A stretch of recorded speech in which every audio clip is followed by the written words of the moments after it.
शादीशुदा लोगों को एक बड़ी सीख देने वाली कहानी। पत्नी ने न जाने क्या किया था कि पति ने उसे एक के बाद एक कई थप्पड़ जड़ दिए। हमेशा हर सिचुएशन को शांति से हैंडल करने वाली पत्नी भी इस बार इतनी अशांत हो उठी कि उसने अपनी चप्पल ही निकालकर पति की ओर दे फेंकी। चप्पल पति के बालों को छूते हुए निकल गई। ये किस्सा यहीं पर खत्म हो सकता था, मगर पति ने इसे अपनी मर्दांगी का विषय बना लिया और बात बद से बदतर होती चली गई। रिश्तेदारों ने भी आग में घी का काम किया। किसी ने कहा, जो औरत अपने पति को चप्पल से मार सकती है वो ना ही तो वफादार हो सकती है और ना ही पतिव्रता। ऐसी औरत परिवार ही नहीं पूरे समाज पर कलंक की तरह है। बीवी के पक्ष वाले कहा पीछे रहने वाले थे। किसी ने कहा 21वीं सदी में भी जो स्त्री के साथ मारपीट करते हैं उन्हें तो जेल भेज देना चाहिए। तो कोई कहता जरूर उसको कोई और पसंद आ गई होगी इसलिए अब पत्नी से मारपीट करने लगा है। बात कोर्ट तक पहुंच गई। दोनों पक्षों ने एक दूसरे के खिलाफ केस फाइल कर दिया। पति ने चरित्रहीन होने का तो पत्नी ने दहेज और शारीरिक उत्पीड़न का आरोप लगाया। 2 वर्षों से अधिक समय के लिए केस चला था। इन 2 वर्षों के दौरान दोनों पति पत्नी अलग अलग रहे थे। इन 2 वर्षों के दौरान दोनों पक्षों के समर्थकों की संख्या कम हो गई थी। पहले जहां दोनों पक्षों में समर्थकों का समूह होता था, अब गिने चुने लोग रह गए थे। पति और पत्नी दोनों की आर्थिक स्थिति भी इस समय के दौरान नीचे गिर चुकी थी। जिन्हें वो अपना शुभचिंतक समझ रहे थे, पैसों की बात आते ही उन्होंने भी अपना पलड़ा झाड़ लिया था। अगर कोई देने को राजी भी हुआ तो मोटे ब्याज की शर्त पर। आखिरकार वही हुआ जो सब चाहते थे, डाइवोर्स।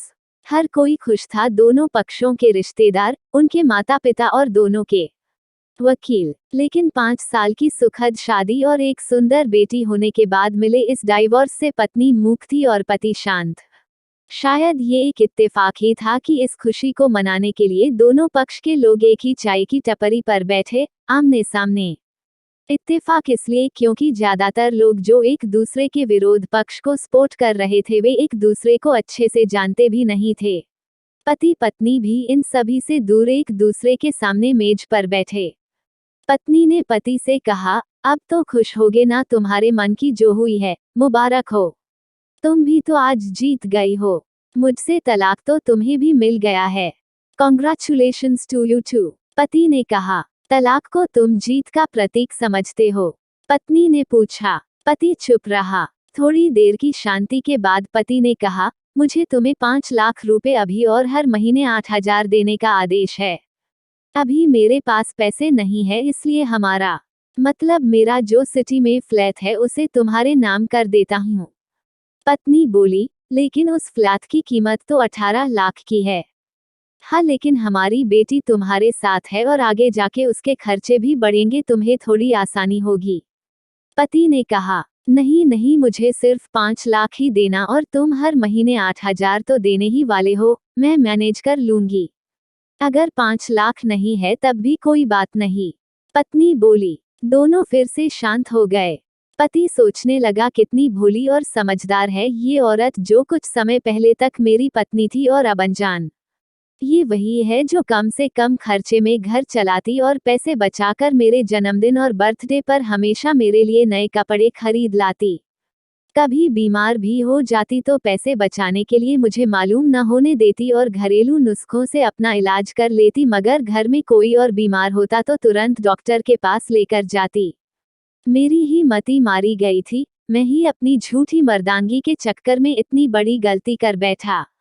पत्नी के दिमाग में भी उथल पुथल चल रही थी। अभी भी वैसा का वैसा ही है, पहले भी खुद से ज्यादा हमारे बारे में सोचता था और अब भी वही कर रहा है। ये वही आदमी है जो मुझे एक्सीडेंट से बचाने के लिए खुद मोटरसाइकिल के आगे कूद पड़ा था और अपनी उंगली तुड़वा बैठा था। पता नहीं कौन सी मनहूस घड़ी में मैं झगड़ा कर बैठी। पति ने मौन तोड़ते हुए पूछा, अब तुम्हारे कमर का दर्द कैसा है? ज्यादा तकलीफ तो नहीं होती? पत्नी हल्का सा मुस्कुराई और बोली, अभी भी होता है, अब तो पेट में भी क्रैम्स उठते हैं। वो तो होगा ही, तुम योगा या कसरत भी तो नहीं करती हो। अब किसी गायनेकोलॉजिस्ट को जरूर दिखा देना। पति ने कहा, तुम बताओ, तुम्हारा अस्थमा कैसा है अब? क्या अब भी दौरे पड़ते हैं? पत्नी ने पूछा। हाँ पढ़ते हैं, पहले से ज्यादा, क्योंकि अक्सर इन्हें भूल जाया करता हूँ, याद दिलाने के लिए तुम जो नहीं हो अब। पति बोला। पत्नी के आंखों में आंसू आ गए। वो बोली, तुम्हें मेरे चरित्र पर सवाल नहीं उठाने चाहिए थे, तो ये परिस्थिति आती ही नहीं। हाँ मैं जानता हूँ, तुम बहुत अच्छी हो, मुझसे गलती हो गई, बहुत बड़ी गलती। मैं लोगों के बहकावे में आ गया था। पति बोला। तुमने भी तो मुझ पर दहेज का इल्जाम लगाया था। वो बोला। गलत था, और इस बात का मुझे भी पछतावा हुआ। पत्नी ने कहा। पति कुछ कहना चाह रहा था लेकिन हिचकिचा रहा था। पत्नी ने पूछा, कुछ कहना चाहते हो? वो बोला, क्या सब पहले जैसा नहीं हो सकता? क्या मतलब? पत्नी बोली, मतलब कि हम फिर से पहले की तरह पति पत्नी बनकर, सच्चे दोस्त बनकर नहीं रह सकते।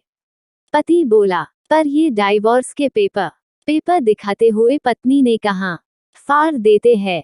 पति ने अपने पास रखे डाइवोर्स के पेपर फाड़ते हुए कहा। पत्नी ने भी अपने पास रखे पेपर फाड़ दिए। सभी हैरान थे, वकील, रिश्तेदार और माँ बाप। पति पत्नी दोनों एक दूसरे के हाथ में हाथ पकड़े अपने घर की तरफ चले गए। दोस्तों, ये कहानी उन हर पति पत्नी के लिए बड़ी सीख है जो छोटी छोटी बातों पर लड़ते हैं और इन झगड़ों को बड़ा बना के अलग होने का डिसीजन लेते हैं।